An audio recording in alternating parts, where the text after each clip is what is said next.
how can we investigate ourselves? That is the primary question. So kung ang isang congressman, sabi nyo kanina kahit sino masagasaan, wala tayong sasantuhin, kahit congressman, kahit senador. Eh kung ang congressman hindi pa pwedeng maging resource person at hindi natin pwedeng pa-testify under oath, eh di ibig sabihin sa usapang to, exempted ang congressman. So paano tayo mag-iimbestiga? Paano tayo tutuloy? Number 1. Number 2, Mr. Chair, here is the USB. Sinasabi, paano nagkaroon ng insertion? Under the name of Congressman Saldico, ang insertion sa BICAM as proponent siya is 13,803,693,000. And we do not want to invite him as a resource person. Na-imbitahan talaga ang dating former chairman ng Committee on Appropriations, si Congressman Saldico, dahil kahit dun sa small committee, wala pong naibigay na report. No? Nakita ko po yung listahan ng invited resource persons. Hindi po ba natin inimbitahan si Mayor Benji Magalong? Not for this hearing, Your Honor. Pero iimbitahan po ba siya sa susunod na pagdinig? At the future hearing, Hindi, sa next hearing. we have to discuss it first. At pumayag naman po si Mayor Magalong na tukuyin pag siya ay inimbitahan ng House kung sino yung tinutukoy niya na pinakamalaki ang nakukuha na 20%. So ang tanong ko po, bakit pa po hindi imbitahan kaagad ng committee para malaman na po natin kung sino yung tinutukoy niya, Mr. Chair? I think we have a commitment that we will invite him. But the commitment is not on the next hearing. Kasi marami po tayong pag-usapan. In fact, gusto natin isa-isahin yung mga Sims construction, hindi yung nagpakita. St. Timothy, hindi yung nagpakita. Ito yung alam ng mga tao na gustong malaman yung katotohanan eh. Mayor Magalong will be invited. Why don't we just finish the hearing right now? We still have a lot of contractors that are waiting to be investigated, to be interpolated. So why don't we wait? Why don't we finish this first before anything else? Bakit natin ginugulo itong hearing na ito samantalang marami naman naghihintay dyan ng mga contractors na very much willing to be interpolated? Bakit hindi inimbitahan si Congressman Saldico at itong si Mayor Benji Magalong? Yan yung hinihiling ngayon or kini-question ngayon ni Congressman Toby Chanco, mga kabayan, patungkol dito sa kanilang investigasyon dito sa mga anomalyang flood control. No? Nag-uumpisa na itong TRICOM dito sa lower house or sa Kamara. At si Saldico, mga kabayan, ang proponent noong BICAM 2025 na umaabot ng 13,803,693,000. Yun ngayon ang hinahanap ni Congressman Toby Chanco rin na magsalita dito sa kanilang hearing, no? Dito sa mga flood control investigation nila, na kung saan itong BICAM 2025 na napakalaking insertion, mga kababayan, no? 13,803,693,000 na kung saan si Saldico ang may pakana. At pati na rin itong si Mayor Benji Magalong, mga kababayan, ay hinanap din ni Congressman Chanco bakit hindi nila inimbitahan dito sa kanilang hearing. At kahit sa susunod na hearing ay hindi po nila inimbitahin, sa future hearing pa daw. Ano yun, mga kababayan?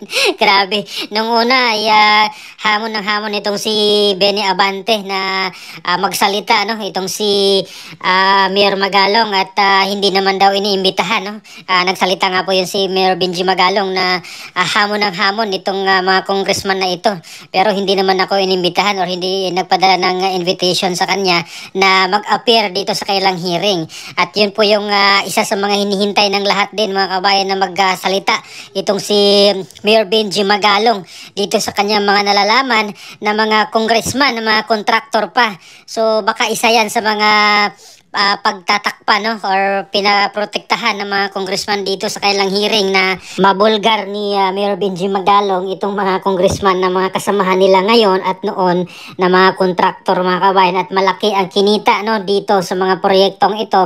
Hindi lang po ito dito sa flood control nakatutok, no, itong mga corruption na ito. Meron pang cat's eye at itong mga rock netting na sinasabi ni Mayor Benji Magalong. At may nalalaman pa siya na isang congressman na nagpakita sa kanya na merong imbak or nakaimbak na pera dyan sa mamahaling kondominium dyan sa Manila, mga kababayan, na kung saan ang pinaglagyan daw ng mga limpak-limpak na salapi ay dyan sa vault, no? Dyan sa isang kondominium na mamahalin sa Metro Manila, mga kababayan. At baka magkabukingan na kung imbitahan nila itong si Mayor Benji Magalong, mga kababayan. At para po sa aking opinion, nagtataka ako, mga kababayan, bakit itong TRICOM, itong lower house, hindi nila inuna yung mga kasamahan nilang involved dito sa insertion. Ito yung mga malaking isda na dapat unahin. Yung inuna nila ay yung mga kontraktor lang at mga opisyalis ng DPWH. Although kailangan naman talaga din sila mag-appear dyan para magsalita, no, dito sa mga flood control ghost projects. At itong mga nag-insert, mga kabayan, kagaya ni Saldico na talaga namang kailangan magsalita at noong nakaraang mga linggo pa ito hinahanap ni Congressman Chanco na saan na yung report, no, ng small committee na hanggang ngayon hindi po pinapakita at hindi binigay sa kanya yung kopya.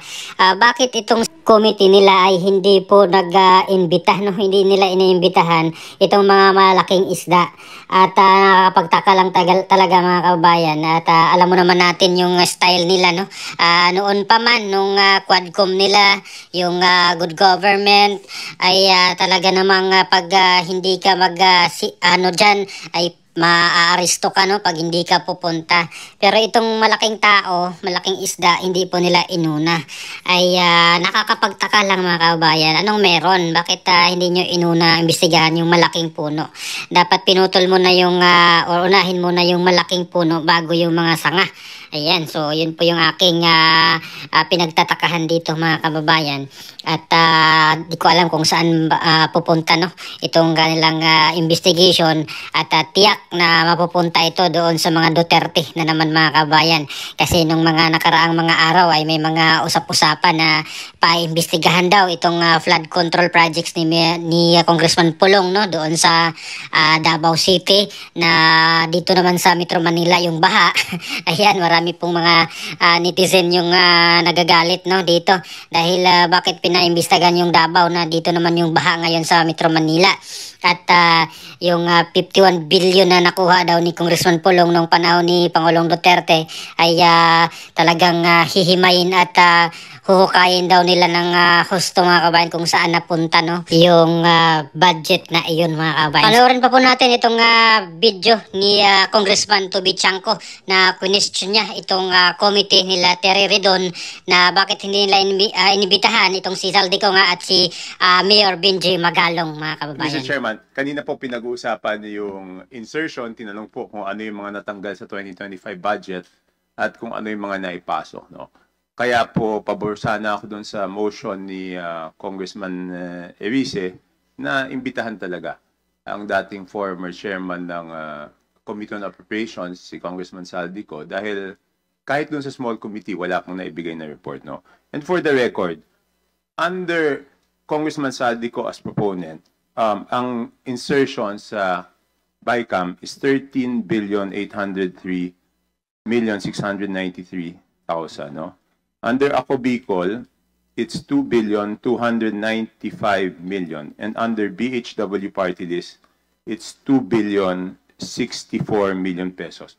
So ang point ko lang po dito, Mr. Chairman, is mas malaki pa po ito sa mga, even yung 2 billion, mas malaki po ito sa NEP ng ibang mga lugar.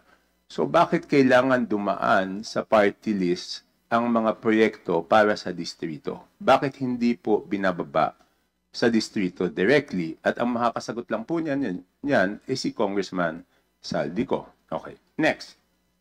Anyway, pangalawa po, nakita ko po yung listahan ng invited resource persons. Hindi po ba man natin inimbitahan si Mayor Benji Magalong? Not for this hearing, Your Honor. Pero iimbitahan po ba siya sa susunod na pagdinig? At the future hearing. Hindi, sa next hearing? We have to discuss it first. Because nandito po kanina si Congressman Abante, siya po yung nagsabi na wag naman akusahan yung House at pangalanan kung sino yung tinutukoy.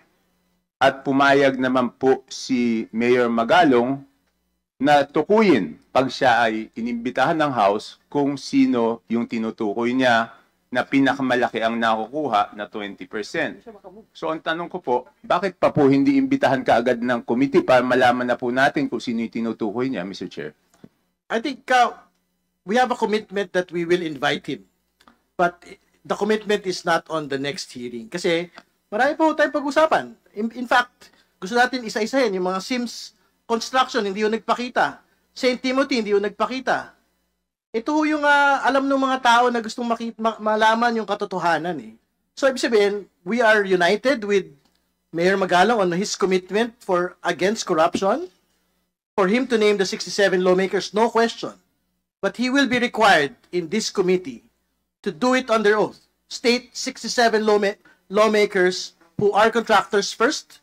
Second, lawmakers who are allegedly receiving 30 to 40% kickback. That will come in due time. That is the commitment of this committee. Hindi, kasi sa sinasabi niya, ang pinakamalaking nakukuha ay yung Committee on Appropriation. So hindi pa ba mas mabuting i-address na po natin? Kasi nandiyan po, si Congressman Abante, nadinig ko po yung interview nyo, sabi nyo po, dapat pangalanan po ni Mayor Magalong. So ayaw nyo bang mag-present ng motion na imbitahan na siya kaagad para pangalanan na rin po niya? At sinabi naman po niya na willing naman po siyang imbitahan. Congressman Abante, you're being asked. Should I make the motion now? Better, Mr. Chair, to show na talagang seryoso tayong imbitahan siya. I just have one. Mr. Chair. Before speaking, I have one question lang po to Congressman Chaco. Is this part of your interpellation or what is this? Okay. All right. It's part of my 5 minutes, Mr. Okay Chair. po. All right. And after this, I will have no further questions because this will be my basis of seeing if talagang may pupuntahan tong committee na to o wala. Kung ayaw natin imbitahan si Mayor Magalong sa agarang panahon, medyo may magkakaproblema tayo sa credibility niyan. But I think we have to state for the record as well that in many public forums, Mayor Magalong has labeled the committee as merely a moro-moro committee. So I think the public should look at that as well. Yes, Mr. Chair. Pero sinabi niya, kahit tinawag niyang moro-moro, sinabi naman niya na willing siya magpumarap, di ba? Eh di tingnan natin kung haharap siya pag inimbitahan natin. I think Mr. Chair, point of order. Yes, please. I think we should be sensitive regarding the word moro-moro.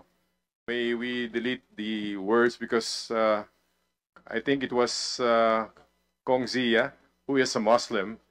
It was, I think, an affront to the Muslim community. Yes, I understand it, but that was the exact statement of Mayor Magalong, labeling the committee as moro-moro. We will not remove it from the record, but because that is what he had labeled the committee. Mr. Chair, just coming it from the members of the committee and saying that it is moro-moro, I think it's quite personal on the part of the members of the committee. But anyway, I will abide by the decision of this committee. Thank you, Mr. Chair. Thank you, Congressman Santos. Again, would you want to respond to Mr. Chair, Congressman Chanco, please? there's no problem in making a motion, but as you made a promise to me, Mr. Chair, that one day Mayor Magalong will be invited, why don't we just finish the hearing right now? We still have a lot of contractors that are waiting to be investigated, to be interpolated. So why don't we wait? Why don't we finish this first before anything else?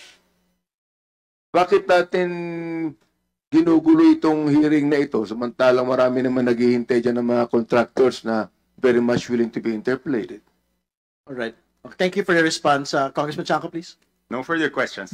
Thank you, Congressman Chanco. So yun mga kabayan, no, bakit daw guguluhin pa ni Congressman Chanco itong kanilang hearing na meron naman daw mga kontraktor na kailangan tanungin pa, sabi ni Abante. At natatawa na lang itong si Congressman Chanco mga kababayan dito sa mga pinagagawa nila ngayon. No? Itong hearing nila ngayon nila Joel Chua, si Abante, si Acop, si Tiriridon, si Ortega, yan sila Suarez, ayan, at mga kasama mga kababayan. At tingnan natin kung saan patungo itong kanilang investigation ngayon. No? First day nila ngayon sa kailang hearing patungkol dito sa mga anomalya sa flood control at tingnan natin kung mapanagot nila itong mga kasamahan nilang congressman at mga kontraktor na siya naman talaga yung mga mastermind dito sa mga insertion at sila yung may hawak ng budget mga kababayan. Tingnan natin kung makukulong kaya itong or marekomenda ka nilang ipakulong itong mga kasamahan nila dyan sa kongreso. So ano pong opinion dito? Please comment down below. Maraming salamat. God bless po sa ating lahat.